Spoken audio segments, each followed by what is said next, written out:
They were the ultimate villains. They lived life king-size and ruled kingdoms with iron-fisted methods.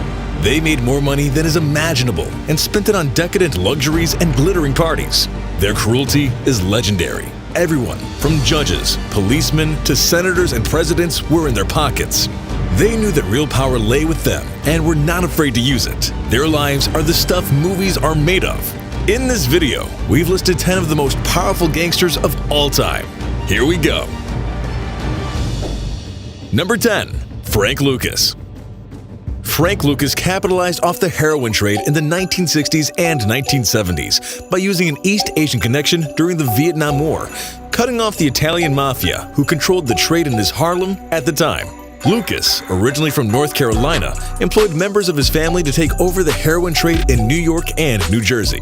Lucas would claim to have sold $1 million worth of heroin a day in his prime and claimed to have a net worth of over $52 million on top of a large supply of liquid assets, namely heroin.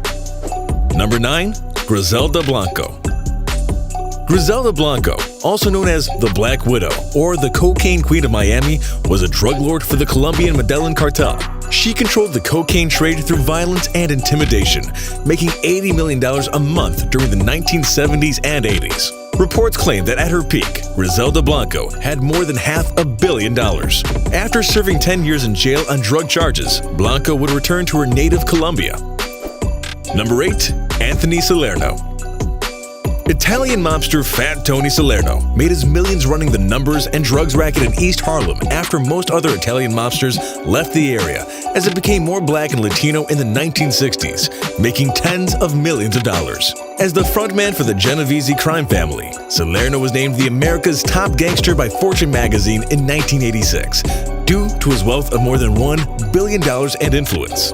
In 1988, Salerno was convicted of racketeering charges and was sentenced to 70 years in prison. Number 7. Carlos Lehder. Lehder was one of the founders of the Colombian Medellin cartel. While in prison, Lehder met Boston-born drug trafficker George Jung, who helped him import and distribute cocaine from his native Colombia into the United States, accumulating $2.7 billion. Cocaine made Lehder so rich that he owned his own island in the Bahamas and offered to pay off Colombia's debt.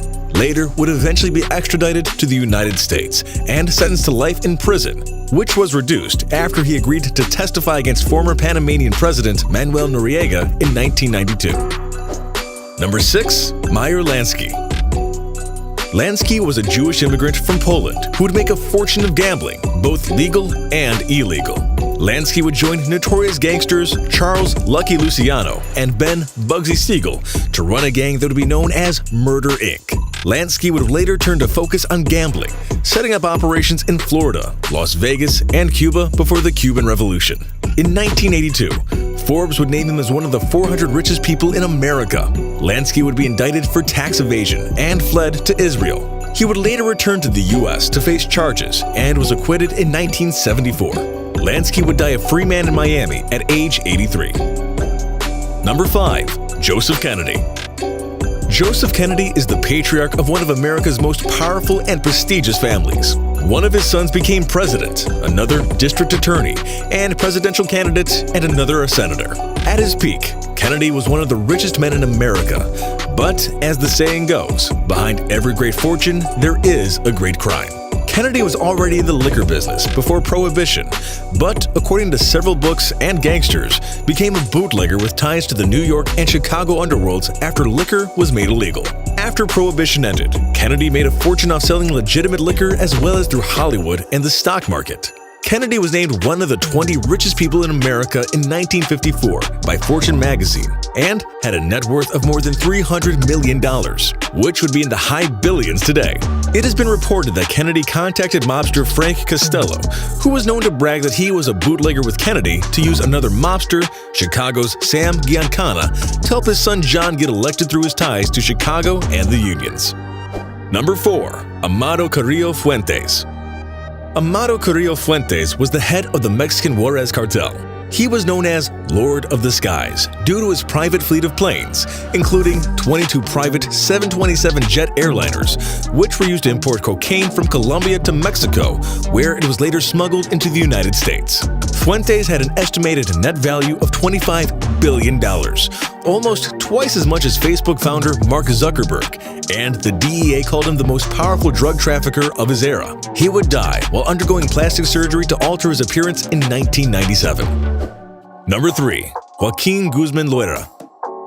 El Chapo is one of Mexico's most powerful drug lords. He is the head of the Sinaloa cartel, which smuggles in billions of dollars from Colombia through Mexico and into the United States. Guzman became rich enough to make Forbes' list of 1,000 wealthiest people in the world, as well as their top 60 most powerful people in the world, with a net worth of over $5 billion. Guzman was jailed in 1993, but escaped from prison in 2001, and is currently number 1 on the FBI's most wanted list, with a $5 million reward for his capture. Number 2. Al Capone. Al Capone is perhaps the most powerful gangster of all time, and also one of the richest.